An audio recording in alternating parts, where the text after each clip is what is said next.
Hey everyone, today I am here with another Nihui quadcopter. This is the Nihui NH007. I thought it was interesting. I was searching on Amazon for something that I could fly in the house since it's so cold outside right now.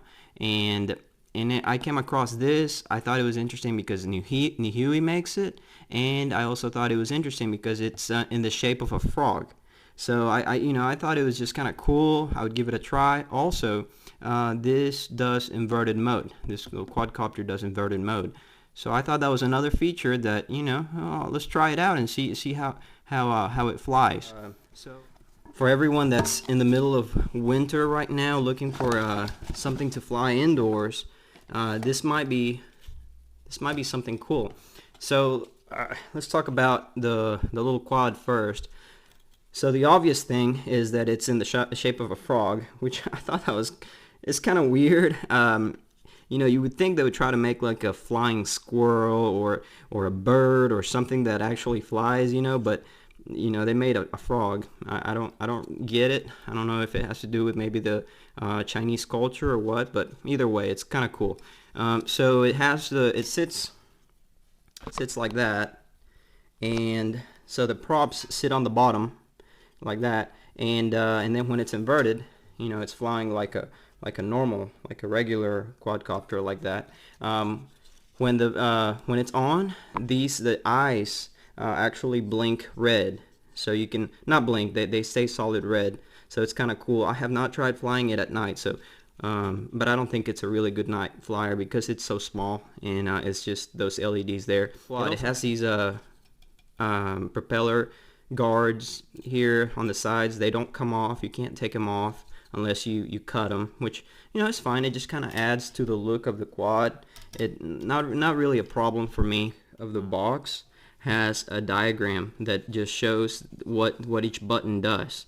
Most of the time, what really helps me out in figuring out what a quad does as far as with the remote is this little diagram, because it just tells you everything. Top shoulder button does the 360, so it does a flip. Left shoulder button does the 180. So it's kind of a simple way to figure things out. I like that, and it's right there on the back. There's also the instructions also have it. That's the Chinese part of it, but there is an English part about it. Let's talk about the transmitter here. So alright, so the obvious thing here is this is a very small transmitter. I was checking to see if maybe the little knob, the sticks came off. Sometimes they come off and you can put a little bit longer stick on there. These don't come off. These are on there pretty securely. It's a very, very small transmitter, and that is a downside to it, because it's kind of weird. You can get used to it. I didn't notice. You get used to it, but it's just a little bit weird. Okay, has the two shoulder buttons up here. I kind of hinted earlier the top right button here does the 360, does a flip. Left button here does a 180. And then it has your power button here. It's a mode 2, so right stick controls the roll here and your forward pitch, and then your left stick controls your throttle and your yaw. And then it has the trim buttons here. Now here for these two, the lower left, what would normally be a trim button, but it's actually reserved for the they call it carefree mode, which I don't know if that's like headless mode, and then also one key return home button. So it does two different things. It does that carefree mode, and which I think is a little bit like headless. They just don't want to call it headless. And then the other button, which is carefree mode, which is one key return, they call it a key return home button, and I'm guessing that's just so you can bring it straight back to you. I don't think those are features I'm going to test today, but it is there. Initially I thought that the little quadcopter didn't have different rates. Thought it had just one flat rate. It has 3 different rates. So that's a big difference. It has a slow rate, a medium rate, and a little bit quicker rate. One beep is for the first rate. 2 beeps for the second rate, 3 beeps for the third rate. As far as what comes in this little bag here, it has a full set of propellers. So full set of propellers there. Also, the battery that comes in the quad is a 3.7 240 milliamp hour battery. So pretty standard. Now what's not standard is the little connector that it comes with. And I think this is one of my biggest complaints with this little quad is this type of connection. It's not your, like your Sima X5 connection or a JST, which have become really popular. So this is the charging cable that you can be used for the battery. If there are any questions on how to charge the battery, all you do is you plug this into an adapter that plugs into the wall, or you can plug it straight into a computer, and which is a USB port, and then and then you make the connection here, and then right like that, and then you give it about an hour, and it's done. So not pretty straightforward. I believe the light, when you first plug this in, the light lights up, and then when you plug in the battery, the light goes off, and then when it's charged, this light comes back on. So that's where you can know when your battery's charged. The transmitter uses 2 AA batteries, so it doesn't use a lot of battery power, which that's kind of nice, I guess. First I'm going to go through the binding procedure, how to bind it. So normally before I ever bind any quadcopter of mine, I always turn the left stick, the throttle stick down, and that just always helps me from not having any problems binding. You're not going to have a problem binding this one, but as you get bigger with your quadcopters, and you just want to make sure that left stick is down. That's just something that I usually do. So with this little one, it doesn't really, you can just plug in the quadcopter first. It doesn't matter. Normally, bigger quadcopters, you turn the transmitter on first. But this one, you can just plug it in, and as soon as you plug it in, it's gonna start. The eyes are gonna start blinking. Okay, let's see. Okay, so now I turn on the transmitter, and the eyes quit blinking by themselves. They're on, but they're not blinking anymore. So let me see if it's bound. Okay, so I had to go up on the remote once. I went right here on the left stick, I went up one time, up and down. And in most quadcopters, that's the way they bind. And now, as you can see, it's bound. It's very responsive. It does well, but I think a beginner would just have a little bit of trouble controlling this indoor. Alright, so now let's and just a side note here, I really wish this remote was a little bit bigger. It would make things so much easier.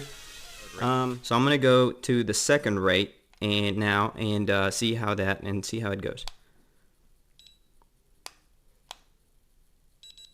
Okay, so 2 beeps, second rate. So let's try it out. Okay, so on the second rate, that's the yaw. Let's see here, the little funnel. So it's a nice maneuverable rate for indoors. I like it better than the first rate because the yaw is a little bit faster, so you can maneuver it a little bit better in a tight space. So that's neat. That's good. Okay, and now for the third rate. So I'm gonna press the button again, hold it, and it beeped 3 times, and now it's in the third rate, so it's even faster. So this third rate here is a much better rate for outside. The pitch angle can get pretty fast. We'll have to see how it does with the wind, but I mean it has a pretty decent pitch angle. The yaw is not that much faster than the second rate, which it makes it not too hard to maneuver. So that's good. So not bad. Let's see if we can look at the yaw. So that's the yaw right there. on the third rate. So it's a good rate. I like it. I like it. Good pitch angle, lets you be quick indoors, and you know, right around this time, when it's really cold outside, this will be a good quadcopter to fly indoors. You can fly it on the first rate, which is not very fast, or you want to get a little quicker and play around. You can go to second or third rate. I'm just gonna try to do a flip here and maybe go inverted on the third rate, see what that's like. Okay, so let's see flip. So it's still cool. Flips in all directions. Okay, and now let me see about inverted. Going inverted. So you just press that once. Okay, so it's inverted now. So I'm still in the third rate, inverted. Pretty cool flyer. Pretty cool. I did notice sometimes when you switch back, either do a 180 and switch from being upright to going inverted and switch back. Sometimes the quadcopter loses its orientation a little bit. It doesn't, you'll go forward and then it'll just like slightly go sideways. So I'm not sure what that's about, but I've noticed it's done it a couple of times while I've been testing it today. Okay, so I was flying it around here and I crashed against the wall. So I guess that's the first test to see how well it's made. And the motor actually came out of the motor compartment, which, that can be annoying if a motor just comes out. But at the same time, it also tells me that it would be fairly easy to change out a motor. If it burns out, it'd be pretty easy to change it out. So that's kind of also, in a way, it's bad and good, I guess. So let me pop it back in here. There we go. And just kind of, the little plastic piece there holds it together, holds it in. I don't know if that's going to be a problem with it just popping off all the time or getting loose.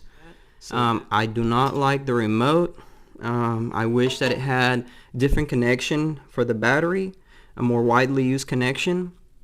So besides that, it's a good flyer. It's kind of cool. I like when they do something different, when they do different shapes, when they make things into just a little more innovative than just your regular quad. This is it's almost the shape of the CG023, the Eachine CG023, or the Blade. What is it? Blade Nano. The shapes are very similar. The sizes are very similar. So guys, again, thank you for watching this. I hope y'all enjoyed it. Let me know what you think about here the Nihui frog, and remember to subscribe, remember to like, to share the videos, and thank you guys for watching. Bye bye.